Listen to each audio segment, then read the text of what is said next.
I ended up going to Iraq during the bombing in 2003. Actually, this is the anniversary. During the month of March, I was in Baghdad with the Iraq peace team, which was composed of the Christian peacemaker teams and also the Muslim peacemaker teams, Veterans for Peace, all kinds of groups that had come together to be a presence for peace in Baghdad in the midst of the war.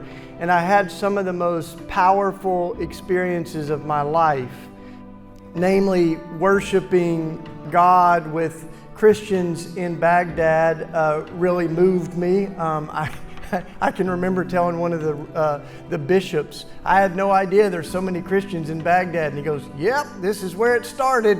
He goes, that's the Tigris River and the Euphrates. You know, have you heard of them? The Garden of Eden's right down the street. You know, so it was like a real awakening for me. But it was also a time where I developed some of the deepest interfaith relationships of my life. I was literally accompanying and being accompanied by my Muslim friends that were translating and also standing against the war and violence as well. And as we were leaving Baghdad, we had a terrible car accident and all of us were injured. Our car flipped over and these Iraqi doctors saved our lives. And literally, as they're saving our lives, I'm